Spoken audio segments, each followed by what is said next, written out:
না। যে আওয়ামী লীগ বাংলাদেশে কোন হত্যা করেছে সে আওয়ামী লীগের বিরুদ্ধে আইনগত ব্যবস্থা নিতে বাধা কোথায়? সম্মানিত ভাই ও বোনেরা, যে আওয়ামী লীগ বাংলাদেশের জনগণের বিরুদ্ধে সন্ত্রাস করেছে, বাংলাদেশে মানবতা বিরোধী অপরাধ করেছে, বাংলাদেশের উপরে বারংবার গণহত্যা চাপিয়ে দিয়েছে, সে আওয়ামী লীগ কোনোভাবে বাংলাদেশের রাজনীতি করবার অধিকার রাখে না। আমরা অন্তর্বর্তীকালীন সরকারকে বলতে চাই,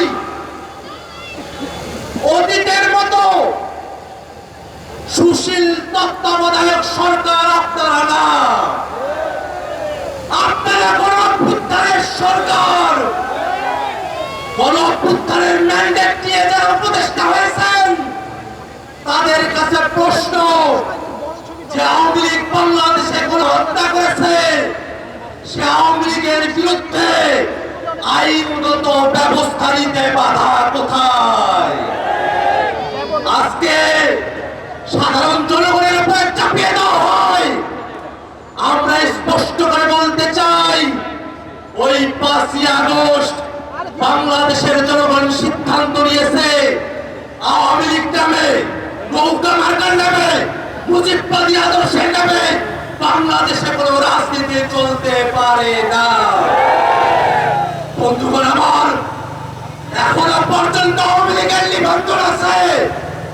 আমরা হুঁশিয়ারি দিয়ে বলতে চাই যে আওয়ামী লীগ বাংলাদেশে সন্ত্রাস করেছে, আওয়ামী লীগের নাম নির্বাচনের নিবন্ধনের খাতা থেকে কেটে সন্ত্রাসীদের খাতায় উল্লেখ করতে হবে। বন্ধুগণ আমার, বাংলাদেশে যতদিন পর্যন্ত জুলাই প্রজন্ম বেঁচে আছে ততদিন পর্যন্ত বাংলাদেশে আওয়ামী লীগকে আমরা 1 সেকেন্ডের জন্য প্রাসঙ্গিক হতে দেব না। আওয়ামী লীগের দোসর জাতীয় পার্টি যারা 90-এর স্বৈরাচার প্রতিষ্ঠা করেছিল, তারাও বাংলাদেশে আওয়ামী লীগের রাজনীতিকে, স্বৈরাচারের দোসরের রাজনীতিকে প্রতিষ্ঠা করবার যে চেষ্টা করছে, তাদেরকে হুঁশিয়ার করে বলতে চাই, শুধুমাত্র আওয়ামী লীগ নয়, আওয়ামী লীগের প্রত্যেক দোসর তারা রাজনৈতিক দল হতে পারে, সুশীল সমাজের লোক হতে পারে, তারা সাংবাদিক হতে পারে, তারা বিচারপতি হতে পারে, যারা এই আওয়ামী লীগকে বাংলাদেশের ন্যূনতম স্পেস দেওয়ার চেষ্টা করবে, তাদের প্রত্যেকের বিরুদ্ধে বাংলাদেশের ছাত্র জনতা দুর্গ গড়ে তুলবে। বন্ধুগণ আমার, জাতীয় নাগরিক পার্টি শুরুর সময় থেকে আওয়ামী লীগের বিরুদ্ধে তাদের বিক্ষোভ কণ্ঠস্বর জুড়ে গেছে।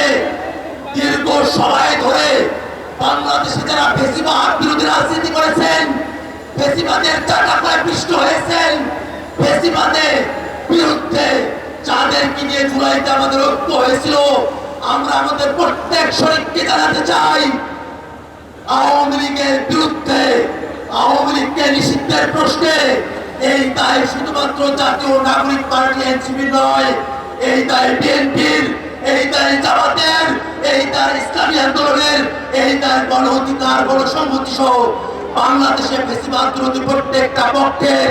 আমরা প্রত্যেক রাজনৈতিক দলের কাছে আহ্বান রাখবো, আওয়ামী লীগের বিরুদ্ধে সকলে মিলে রাজনৈতিক সিদ্ধান্ত গ্রহণ করতে হবে। বন্ধুগণ আমার, আওয়ামী লীগের প্রশ্ন অমীমাংসিত রেখে বাংলাদেশে সামনে কোনো নির্বাচন হবে না, হবে না, হবে না। সরকারের কাছে সর্বশেষ মেসেজ জানিয়ে দিতে চাই, আওয়ামী লীগকে, আওয়ামী লীগের দোসরদেরকে আইনের হাতে তুলে দিন। জনগণের হাতে যদি আওয়ামী লীগ পড়ে, আওয়ামী লীগ বাংলাদেশে আস্ত থাকবে না।